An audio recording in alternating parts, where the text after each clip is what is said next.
Hello.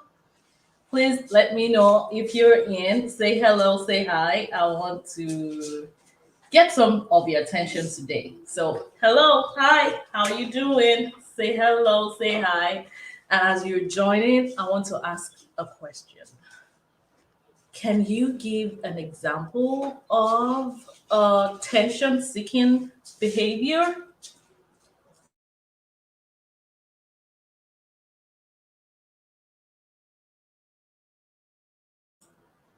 Okay, I see somebody in. Say hello, say hi. If you gave StreamYard the permission, I would see your name. If you didn't, or it will hurt me, but say hello.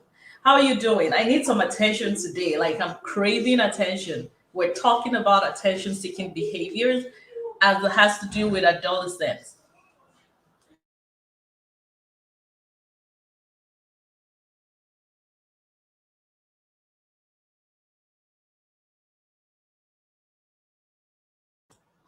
Okay, hello. I'm expecting. Okay, I see somebody said hello here. Hi, how are you doing? Okay, Facebook user. Thank you for joining. Let me see if I can see who is joining. But today, I seriously need your attention as I talk about attention seeking behaviors in adolescent. And as I was preparing for this, I thought, wait a minute. See, when we talk about attention seeking behaviors, I think we all do it. I do a lot of attention seeking stuff here when I go live because I'm trying to get someone's attention. All the skits, all the different things, creative stuff that people can come up with on social media to get attention, to get likes, to get the scroll stoppers. All those things are to get attention, and we're going get trying to get attention for something. We're trying to get attention for a reason, right? But when it comes to adolescent, it's like, adolescent, those people, they're just too much. They're a handful. I can't even deal with teenagers. Teenagers are terrible. And sometimes you see people with kids with the 2 year olds and the 3 year olds, and you're hearing, oh, the terrible twos. You're hearing the terrible twos, and then someone who's got a teenager would say, okay, just enjoy the terrible twos because you do not know the definition of terrible until you have a teenager. And then I have this debate again where parents of female teenagers are saying, oh my God, boys are still okay. If you had a girl, you would know that it's different. And it's even more challenging to have a teenage daughter or teenage girls. So, I mean, what do you know, or what attention seeking behaviors do you think are common among adolescents? Let's drop some in. As you're watching, welcome. I see some people watching me right now. Welcome. Drop in one attention seeking behavior you know that adolescents engage in. And as you are typing that, as I'm waiting for your responses, I will tell you a few things. So today, in about 40 minutes or so, we're going to come up. We're going to talk about, what's attention seeking behavior? Is it always negative or positive? Why do they seek attention? And what's the problem? Then we end with how can we deal with it? What's the solution to adolescent attention seeking behaviors? So I'm really looking forward to the examples you're going to be dropping in. I'm looking forward to them. Please drop in one example of adolescent attention seeking behavior that you know. And as I'm waiting for the responses, let me tell you this. There are two types of attention seeking behaviors. There are two major types. Attention seeking behaviors can be appropriate and they can be inappropriate ones. But we're always thinking of attention seeking in a negative light. We're always thinking about it as something terrible. When you hear that phrase attention seeking, it does not connote something good. You agree with me, right? Right. I'm seeing you nod your head like that. You're right. I agree with you. Yeah. Attention seeking is not always inappropriate. There's some times that you do need attention and you do need to ask for it. And you have some people asking for their attention. Say, hey, can I get your attention? And sometimes we do some funny stuff to get attention. Sometimes we do some out of the world stuff, weird stuff to get attention. That is common on social media. Go on Instagram, go on any social media platform, and you'll see different creative ways that people are getting attention. But it could be inappropriate or not, and it could be for a good reason or a bad reason. When it comes to adolescents, there are a lot of issues going on with them. But as we're now understanding and coming from the perspective of, hey, it's not always appropriate, but sometimes some of them are appropriate. Like simply asking dad, mom, hey, teacher, yes, miss this or Mr. That, can I get your attention? Or could you please help me with this? They actually ask for it. But there are some times that they're not able to just simply ask, or sometimes they don't even know how to ask.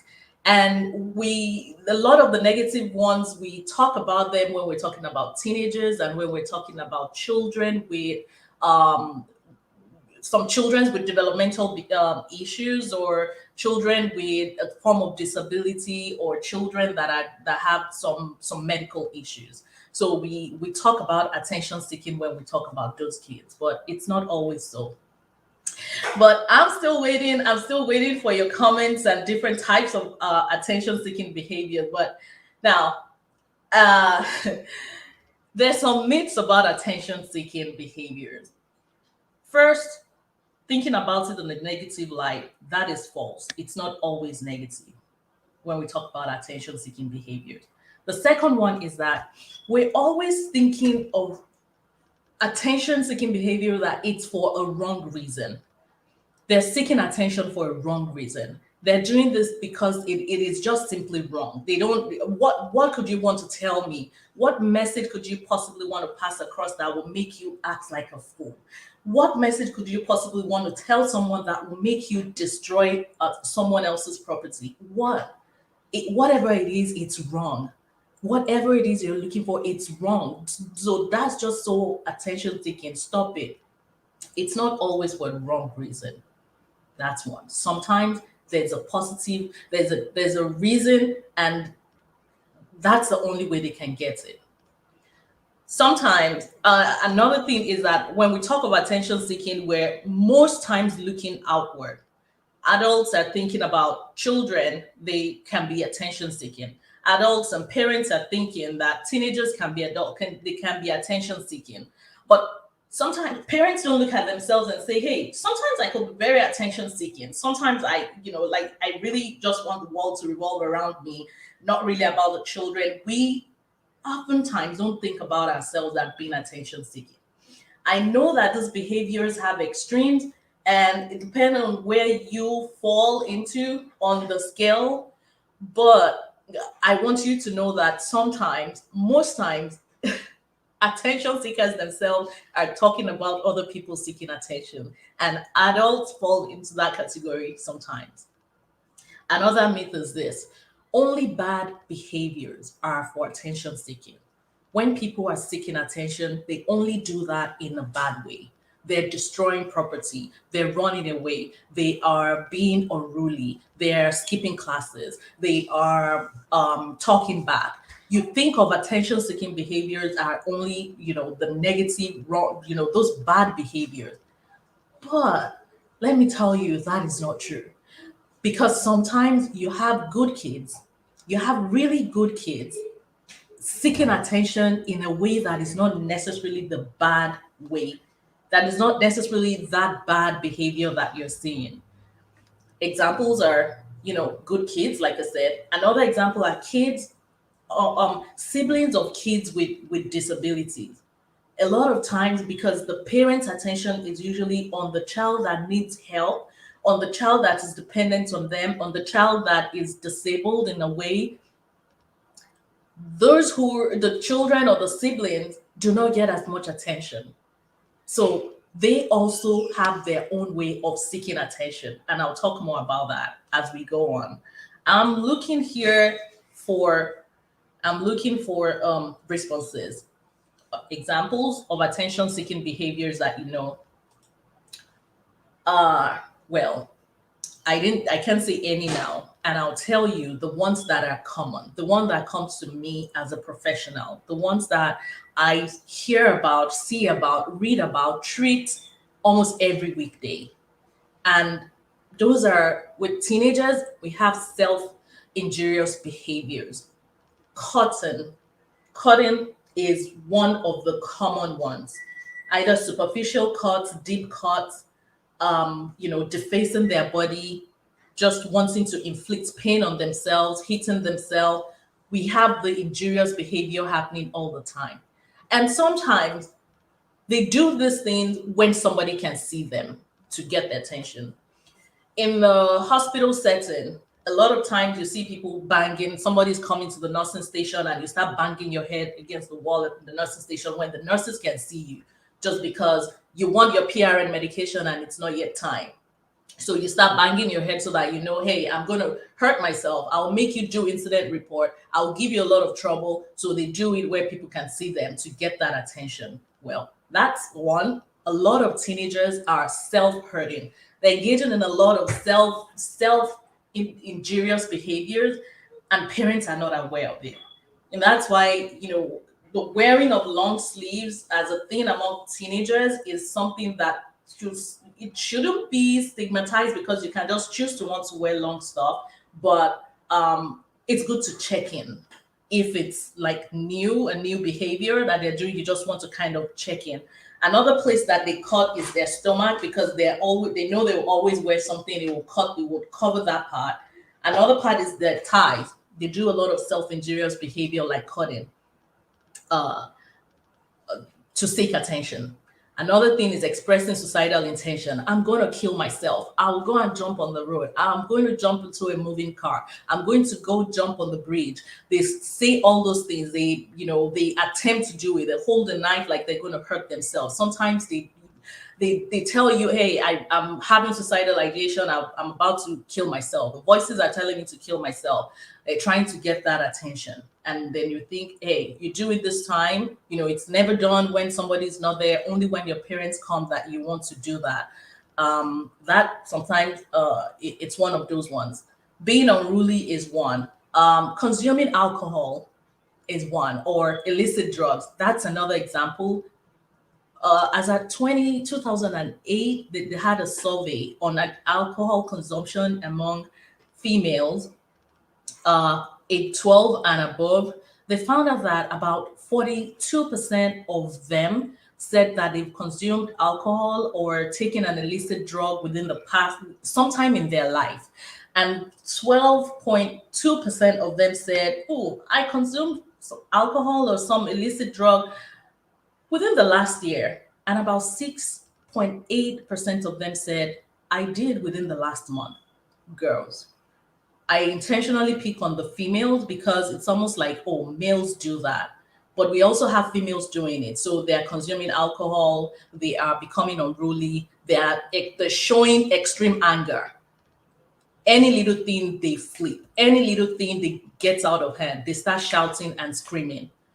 Another one I've heard recently, which is true, I hear it in practice, but I started hearing it in the community, is teenagers are running away from home. They run away from home, like they start looking for them. For all you know, they might just be two houses away camping with another teenager. You never know what they're telling the other teenager. You never know, even the parents of the other teenager may not even know. But they run away from home. That is happening around. I'm hearing that is going on in the community now, not even those coming to seek treatment in the facility. And reckless sexual behavior, lashing out physically and verbally, starving themselves. They're not eating, they're losing weight drastically. Like they're like, what is wrong with you? Why don't you want to eat? I don't feel like eating. I'm not eating. They're like, I'm not going to feed this body. I'm just going to do it. And they want you to know I'm not eating. So everybody's worrying. Everybody is asking them eat, begging them, or they're purging. They eat, they go throw up. They eat, they go purge. They eat, they purge. They have that too going on. Attention seeking behavior. Sometimes they're just failing in school. They're just failing in school. They don't care. She used to be really brilliant. She used to be good with her sports. She used to do all those things, but not anymore. What's going on? Well, and they might even tell you they don't really care. Like, well, I'm just tired. Remember, I didn't go to school today. I missed the test or this. They're having failing grades. They're lying. They're stealing. They are getting into trouble every time. They are trying to get controversial on social media, all sort of things to seek attention. And it drives parents crazy. It bothers parents, it worries them. But, a lot of times, I'm going to tell you what our default behaviors are and what we should do about them. So I told you the negative ones, right? And I said it's not all the time that these things are, oh, yelling, thank you, oh, sir, oh, Mr. Bolwatife, yes, yelling. Maybe they start yelling and screaming. You tell them something, they're like, oh, no, stop, all that. Or they're talking back. Yelling is one. I also have here Omolola Ogujupe. Lola, thanks for joining. Said just being moody. Yeah, they keep to themselves. They don't want to. They just don't want to move near you. But let me tell you the ones that parents miss. The one that a lot of our parents miss, or adults miss, or teachers and guardians miss. Those that are seeking attention in a good way. They are seeking attention in a way that they do not question anything.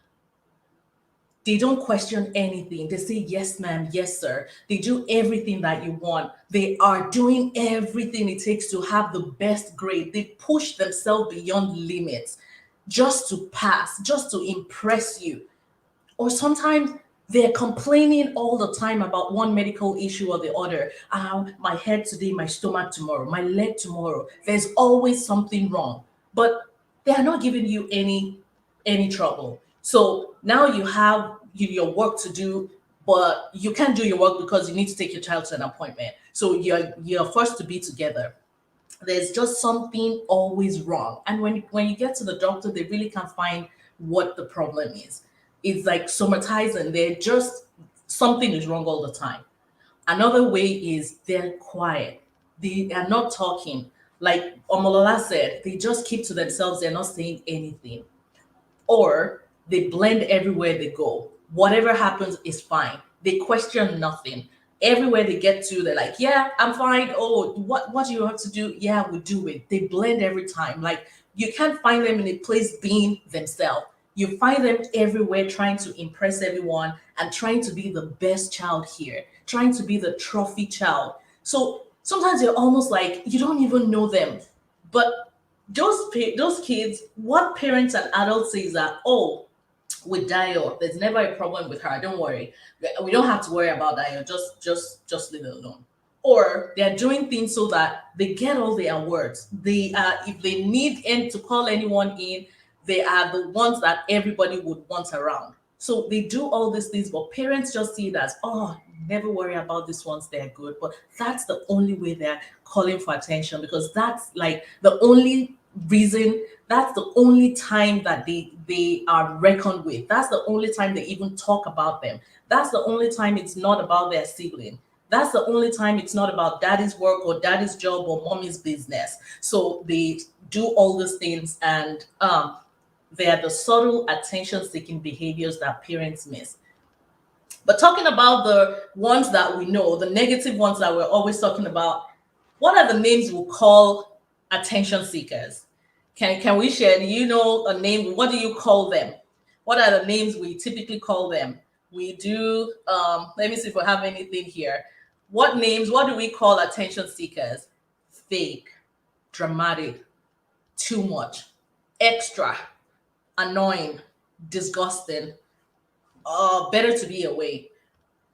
Those are the names we call these kids. Like the attention seekers have their own phrases. We just they're not. It's like no, it's a ticking bomb. As a ticking bomb. They're just being so fake. They're so annoying. Just leave it there. Too much. I can't. Oh my god. I cannot. That's how we refer to these people. To our adolescents who would think they as attention seeking.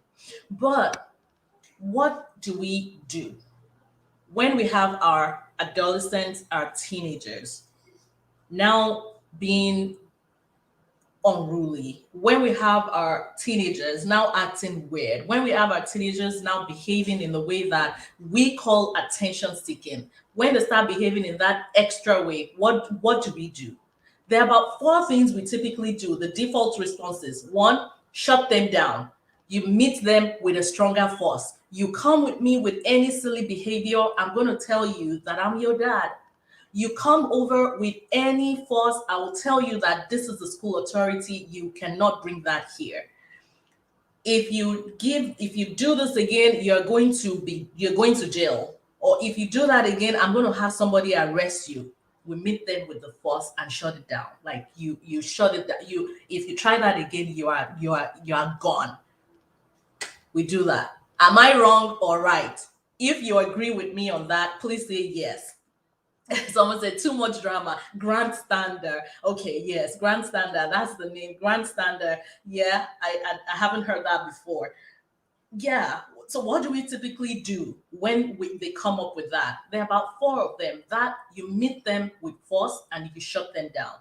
That's one that is common. Another one is you acknowledge it, but you minimize it. Oh, well, whatever it is, it's not that terrible. It's not that bad. You're just being overly dramatic. You're just being overly silly. You're just spoiled. You're just go and sit down somewhere. You say, yeah, I see you seeking attention, but wait, it's not that bad. Go sit down somewhere. Go and sit down. I don't even have time. Go sit down. That is the second one. Another common one is you start blaming them. Like, it's not your fault, okay? It is my fault. I've given you too much. You get too much. Now you're acting like a rotten child. Now you're acting like a silly one. Now you're like acting like a spoilt brat. We blame them for everything. We put the blame on them. It is like it is their fault that they got something, or it's their fault that, well, I don't blame you. What else? What would I expect from a child like you? What would I expect from a child that a woman like that gave to me? What would I expect from a child that I got from that bastard man? What would I expect from a child that came from that neighborhood? What would I expect from a child who came from your country? What do I expect from a child that blame the child? If you agree with me, please say yes. That's the third one. If you yes, no nonsense, Omolola. Like if you like, that's the third one.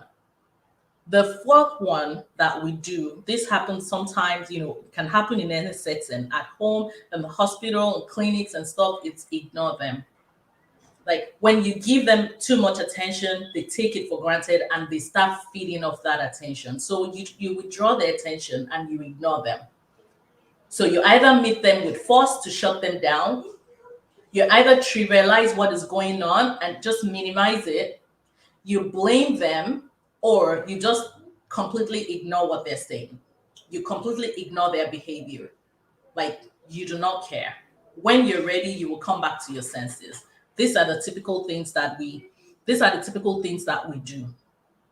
Well, I would like to tell us this. I think the issue is that we do not know what the real problems are. We do not know what the real issues are. And maybe if we knew what the real issues are, we're going to do something differently. And here is what I want to talk about: the three struggle points. The 3 points of struggle for adolescents. These are the three major pillars, the three major umbrellas under which their struggle, their pain, and what they want. The three pillars, the three umbrellas when this thing fall under. And then we'll go to the real problems coming from there. The three places, the points are at home and school and self. At home, in the school, and within themselves. And you see the self, that self, it's actually divided into two, which is the adults, the parent or the guardian, or the adolescent himself or herself. These are the three major points of pain. And how do they come about? Let's take the home front first. At home, there are different things that bring about or that triggers or bring all these issues. There are different things, but I would list a few here. And if there's any you want to add, please feel free to add them. What are the things going on at home that are really causing this attention? Why do they need so much attention? Here it is. You seek what you don't have. Seek and you shall find. You are seeking what you do not have. And is it bad to seek what you don't have? I don't think so. Is it bad to seek what you need? I don't think so. But if I'm seeking it in a terrible way, if I'm seeking it in an unconventional way, what could be the reason? Let's look at home. At home or the family system, we have parenting styles. Some parents are overly strict, and some are just like they just don't care. They overly pamper. They give the children what they need. The world revolves around the children. They are the center of their world. They give them everything. They get all at their beck and call. They do not rebuke them. They do not check whatever they're doing. They can just have their way. So when these children get to the real world and things are not going that way, now they need it. That's all they've been fed all their lives growing up. And you will come to this class and you guys would not notice me. And you guys think it's only the brilliant students that you call upon. No, I will make myself to be reckoned with. So they need that attention. They need now to be validated. They need now to be seen. And that's why I'll go to the problem again after we're done with the list. So the home parenting style is one, and there's some parents that are just too strict. You can't do this, you can't do that. Everything has to be this way. You cannot go out. You cannot. Now that I'm saying it, I'm sounding like, are you describing yourself? Well, I really hope not. But there's a lot of can't, don't, this way, that way, in all the things that we do. Parenting style is one of the major struggles of adolescent. Favoritism. A lot of parents have their favorites. You have a child that you love most. You have a child that gets your attention. Parents sometimes don't even know this. And sometimes, and this is why I talk about siblings of special needs children. This is why I talk about siblings of special needs children. Because when you have a child in the home, or it's just like when you have a baby in the home, the baby gets all the attention. The older ones don't get so much attention. They lack that attention. Everything is about the baby. Now, when you have a child with special needs, you are seeking, you're feeling, you're taking care of this child with special needs, and you do not even have the time, for all these other kids. So it's like, okay, this is it. Everything about everything, all that my parents care about is my baby sister, baby brother, or my twin brother, or something. So it plays out that way, and it comes about to like, okay, this one will always get the attention, and I won't get it. And sometimes it's just plain, oh, dad likes the son more than the daughters, or mom is fond of the son more than the daughters because it is this son that gives me a seat in this home. It is this son that's making me still be Mrs. This. You get what I'm saying if you're from some parts of the world, that it's a big deal to have a son. So the son gets everything. Favoritism plays out in different ways. Last week, just actually not last week, I think Monday or Tuesday, I saw a new patient. And so I got to the psychosocial part where I asked them, hey, tell me about your family and your background and stuff. And the first thing he said is like, oh, my family, well, it was a very dysfunctional one. But all I can tell you is that my parents didn't care about me.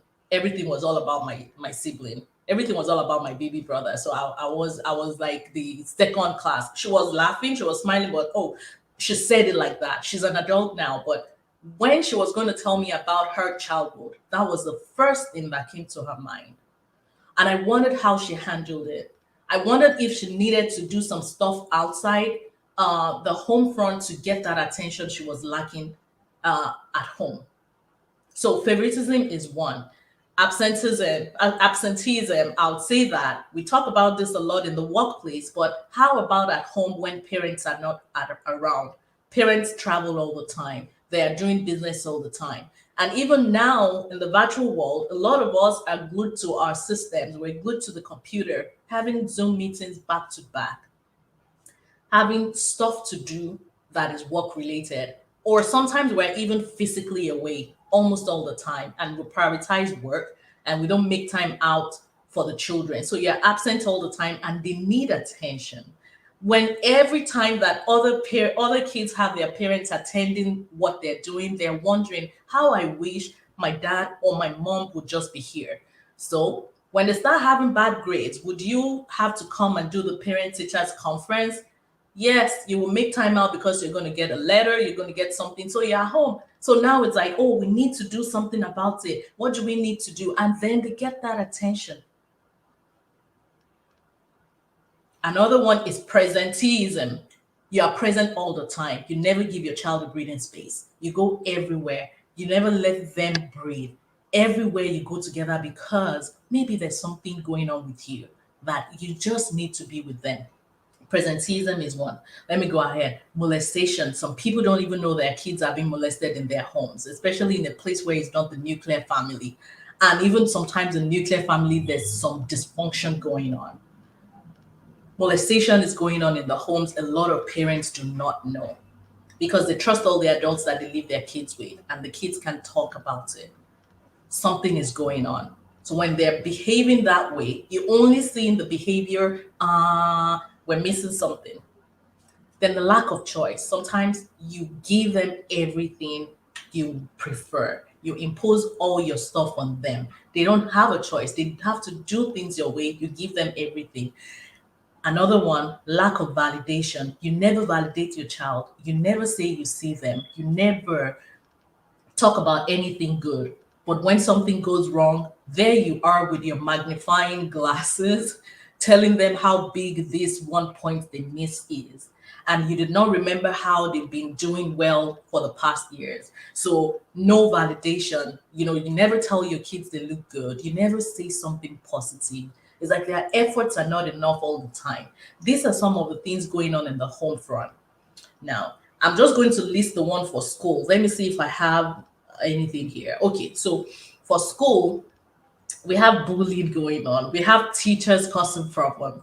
You have teachers not reckoning with a child because of some reason known to them, or it could simply be because of time. They just don't have time to for this child. And since this child is not the smartest in class, you always call those that would get things done fast and away. Well, that's one. Sometimes kids are going through bullying. There's somebody giving them a hard time. In school, sometimes they have the fear of missing out. Sometimes they're having the school workload is just killing them. It's overbearing and they're drowning, and maybe they're just not ready for it, or maybe they're just not capable, and it doesn't make them bad because they're not having all the grades. It's just maybe they're doing their best. That is just their best, and the school workload is just too much. It could be that. It could be labeling. It could just be that it's a new environment, they're still adjusting. So I mean, it's so toxic in school, they just have to do something. Sometimes it's even a way of defending themselves, like, hey, let nobody come near me. I'm just going to show them how crazy I can get today so that they can leave me alone. They need attention. And the third part is the self. Talk about home, school, now self. The self I divided into two. Let's talk about the first one. The first one is the adults themselves. Adults themselves. What is going on? Adults themselves sometimes have stuff going on. You are the one who need the attention. You are the one who wants to get all the attention. You want everything to be about you. But why? Then adults, why do you have to be so strict? What happened to you? Why do you have to be so strict on your children? Why are we struggling to find the balance between moderate parenting and just being overly strict, either on moral grounds, religious grounds, cultural grounds? Why? Why are you being so strict? Or why? Why don't you care? Why do you shower this little girl, this little 10-year-old or 13-year-old with things that they do not need yet? Why do you give them all those things so excessively? Why? Are you compensating? Did something happen to you that you do not want a repeat? And instead, God forbid that you have a repeat, you would rather overdo. Well, why?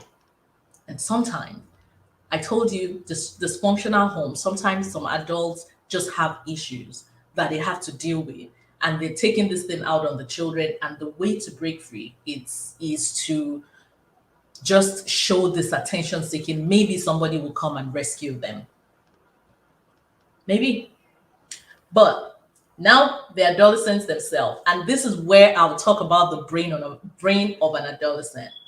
We all know, well, maybe not all, but we know generally that at the adolescent phase, the brain is still developing. The part of the brain that deals with the executive functioning, decision making, thinking about consequences and putting things in better perspective, not being so concrete, not being so impulsive, those parts are not well developed yet. So the part of the brain that adolescents and teenagers use to make decisions, that it used to that brings out the behavior in them, is that one that is the impulsive part. So when they see things, they respond like that.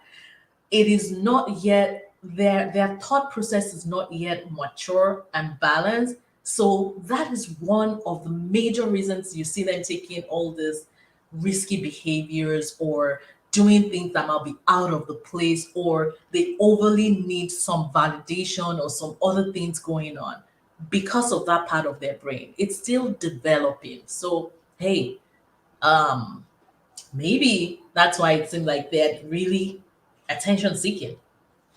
And sometimes, yes, that's why they just act the way they act, like they're not thinking. Yes, they're not capable of thinking that abstractly and thinking of consequences so much. Somebody needs to remind them. So the brain, the stage of development and the brain development at that stage is one key factor. And another factor that I want to say is, other than the other things influencing stuff, other than the social media part, other than the parental stuff, other than all those things going on, there are just some adolescents that need help. There are some adolescents who have psychiatric disorders. There are adolescents struggling with anxiety. There are adolescents struggling with depression. There are adolescents struggling with their body image. There are adolescents struggling with so many psychiatric disorders. Studies have shown that at least the almost half of those who would go ahead to have a psychiatric disorder, they start having it at the age of 14. So 14 is the age where you have almost half of those who would have a psychiatric disorder start manifesting it. So at 14, how many parents is thinking maybe there's something wrong? How many parents is thinking maybe my child needs to see a provider? How many parents think about, on our next doctor's visit or PCP appointment or their annual checkup, let's talk to the doctor about these things going on, or let's do some therapy. You're not thinking that way. It's just adolescents are attention seeking. Adolescents don't think. Teenagers are a handful, and we just need to deal with it. They would outgrow it. And by that, and also because of stigma, they're not seeking the help. Also, because of stigma, parents don't want to be identified with that. And then we have all these issues going on. I want to round up with this. Now, what are the real issues that you are seeing as behavior? Anxiety, that's what's going on. And anger, that's what's going on. That adolescent is angry. that adolescent or teenager is anxious. That adolescent feels insecure. That adolescent is dealing with low self esteem. That adolescent teenage girl needs your validation. The adolescent, they want to prove themselves, especially when we talk about favoritism. They're trying to prove to their parents, hey, see me, I'm also good, I'm trying. So they either behave overly good or they show you the negative behaviors, or they're saying they want to be seen, or they want to be unique, or they just want to get attention. They want to conform. They don't want to be the odd one out, or they just simply have a psychiatric disorder that needs treatment. So now, let me see if I have any comment here to bring up. Okay. And before I wrap this up, how can we deal with this? I'm intentionally not just bringing out different psychiatric disorders because it's like a lot of people, when they hear about a psychiatric disorder, like this child has depression. We're talking about depression in adolescent, anxiety in adolescent, bipolar disorder in adolescent. So no parent is thinking, my child has bipolar disorder, I probably don't need that. But I'm looking at this with the bird eye view of let's see what is going on and how does it apply to you. So, if any of those things you've been hearing, either the negative attention seeking behaviors or the good attention seeking behaviors, or for inappropriate, wrong or right reason, the inappropriate or appropriate one, when it's happening, what do you do? What do we do? When it's happening, what do you do? Is it the same default reaction that we're going to be displaying? Go and sit down somewhere. It's all your fault. Or just ignore them. You will get over it soon. Very soon you go get to college and you will appreciate everything that I'm doing. Or I'm going to arrest you, or what? What do we do? There are three major things now. And this is where we discuss three things. The first is this: we need a change of mindset. We need to stop thinking that every adolescent, child, okay, every teenager that is behaving in that way, yes, they are seeking attention. It means they need attention, but it is not always that they're bad. It's not always that they're obnoxious. It's not always that they are terrible children. It's not always that, oh my God, oh, did I carry the wrong child in the hospital? It's not always that they're bad. How about we switch our mindset, or at least think about it differently, from the part that this child actually have an unmet need. This child actually have something they lack. They actually have a need. They have a lack. They need a gap to be filled. There is something going on. It might be because these decisions they're taking it because of all those other reasons, wanting to fit in. It might be because they're anxious. It might be because something is going on at home that you're not aware of. One psychologist was in a professional discussion at a round table one day. A psychologist said this, that sometimes teachers don't understand that a behavior that a child is exhibiting in school might be because something is going on at home. And the same goes now the other way around. A behavior of a child at home yelling, like I said, or being moody all the time might be because something is going on in school that you're not sure or aware of. So if we have a change of mindset and we start seeing it like there's something this child needs, there's something going on. It's either this child is insecure, it's either this child is anxious, this child needs something, there's something here. Then we'll start thinking from the perspective of seeking solution in a more loving way than in a I'm going to just do this for you and be done with it, or I can't even deal with it anymore. They're not always bad and terrible. Really deep down within everyone, there's that goodness in all of us. There's the goodness in every child. So maybe that child indeed need your attention. A change of mindset is a place to start for.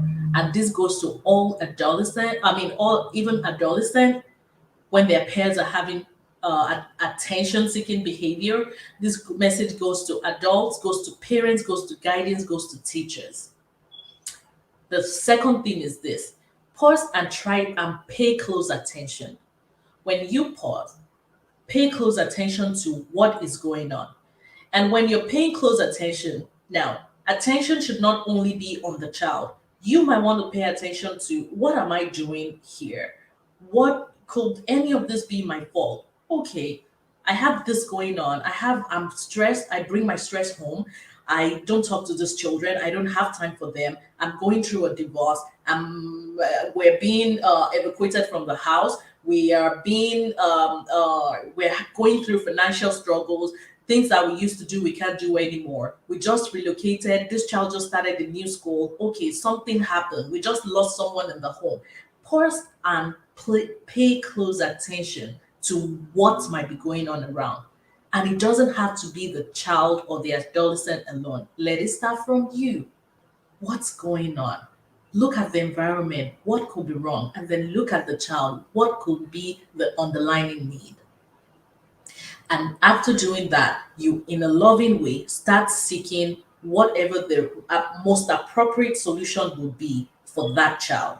Sometimes it's so acute that you need to take action. Maybe call 911, call neighbors to help you, or maybe take to the hospital or restrain physically. It might be that extreme. And it might just be as simple as just not talking to you. Whatever the appropriate intervention is, seek it, but pause and pay close attention. And the third thing is this: at the time that you're not having the attention seeking behavior, how about this? How about we proactively give attention? How about we invest some attention in our children? How about we get intentional about giving kids attention? Let me start with teachers. There's some kids that are naturally just good in class. If you can have a child like A or a child like B as all the pupils in the class or the students in the class, it's just going to make your life easy. And while some other kids are not that way, are we giving those other kids attention to?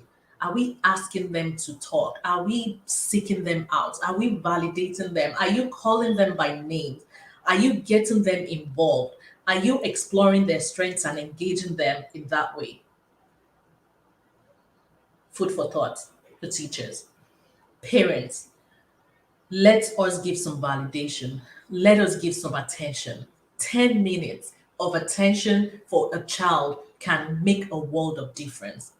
Even when you have another child that is a special need child, or you have another child that is, a child that is good with sports, you have to take this one out all the time, you have to do this. What about this other child too? Let's just proactively invest and give that attention before they start seeking it, because they're going to ask for it somehow, somewhere. Sometimes it's not at home, but they ask for it. So the solution, again, mindset change. We all need that. Pause and pay close attention to what is going on and try to uncover, or at least explore, what could be the underlying issues. And then, when we don't even have attention seeking behaviors going on, how about we proactively invest some attention in our children, in their adolescent? They need us as much as they are all over the place and being teenagers, as much as they are all over the place and struggling between the face of childhood and the face of adulthood. They still need us. They need that attention. How about we do it before they start asking? And when they ask, never ignore. Pay close attention at that time and give them that attention.